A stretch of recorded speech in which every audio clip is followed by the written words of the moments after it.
یہ social media کے اوپر جو ہے اس مناظرے کی خوب جو ہے وہ زور شور چل رہا ہے. بالکل. اور مفتی شمائل ندوی زیدہ لطف نے فتح حاصل کی.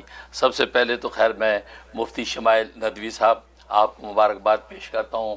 آپ نے یہ مناظرہ جیتا اور جو ہے وہ بہت اچھے علمی اور عرفانی انداز میں ماشاءاللہ اللہ تبارک و تعالی نے آپ کو فتح دی. اور جاوید اختر صاحب جو شکست خوردہ ہوئے، جاوید اختر صاحب آپ کے لیے میں دعا گو ہوں کہ اللہ تبارک و تعالی آپ کو جو ہے وہ نور ایمانی سے منور فرمائے اور آپ بھی اس نتیجے پر پہنچ جائیں کہ اللہ تبارک و تعالی واقعی ایگزسٹ کرتا ہے اور آپ اس پر ایمان لے آئیں. اللہ تبارک و تعالی مبارک کرے. اور اس میں شک نہیں کہ مفتی شمائل ندوی صاحب نے ماشاءاللہ بڑے خوبصورت انداز سے اور بہت ہی لمیٹیڈ ٹائم کے اندر بہت اچھی گفتگو کی. اور ظاہر ہے کہ خاص طور پر سامعین کو اور بلکہ دنیا بھر کے جتنے ناظرین تھے ان کو وہ بات سمجھ میں آ گئی کہ واقعی اللہ تبارک و تعالیٰ کا وجود ہے اور وہ وجود باری تعالیٰ کے قائل ہوئے ہیں.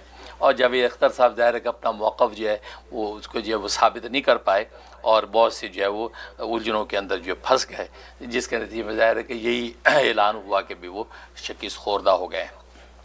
باقی اس حوالے سے ایک چھوٹی سی نصیحت میں ضرور مفتی شمائل ندوی صاحب کو کروں گا کہ اس قسم کے مناظرے ظاہر آئندہ آپ کی زندگی میں ضرور آتے رہیں گے. یہ پہلا اور آخری تو نہیں، پہلا تو ہے لیکن آخری نہیں ہے. کیوں؟ اس لیے کہ مناظرے جب ہوتے ہیں تو اس کے بعد اس کا جو کنکلوژن ہے وہ بڑا جو ہے وہ میٹر کرتا ہے.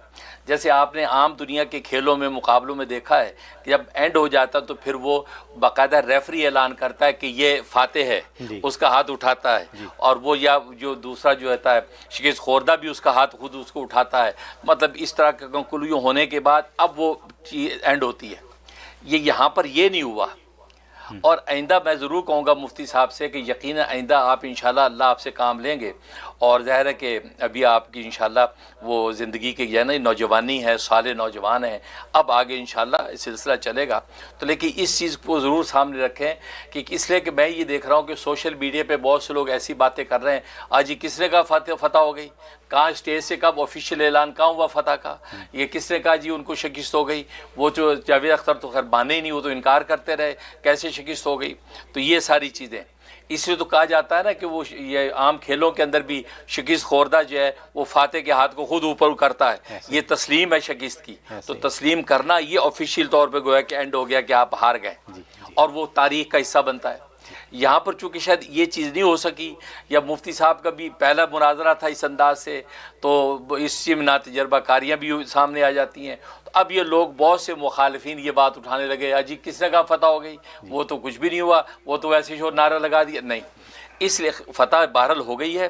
لیکن مفتی صاحب سے درخواست ضرور کروں گا یا ان کے جو بھی ان کے جو ہے منتظمین سے کہ آئندہ ایسا کوئی مناظرہ ہو تو آخری جو کنکلوژن ہے جو بھی ہوسٹ تھا وہ ہوسٹ باقاعدہ بطور ریفری بن کے وہ اس کا اعلان کرے یا جیوری سامنے موجود ہو 2-4 بندوں کی، وہ جیوری باقاعدہ اعلان کرے، فیصلہ کر دے کہ نہیں جی فتح ہو گئی اور وہ اعلان آفیشیل ہو اور آفیشیل ہونے کے بعد اب جو ہے اس کو وائنڈ اپ کیا جائے. اس کا فائدہ یہ ہوگا کہ کسی کو یہ کہنے کا موقع نہیں ہوگا یا تاریخ کا حصہ نہیں بنے گا اگر جی فتح وطح نہیں زبردستی نعرہ لگا کے نکل گئے، ایسا کہنے کا موقع نہیں ملے گا. اس چیز کا اندر خیال رکھیں، اس سے انشاءاللہ فائدہ ہوگا.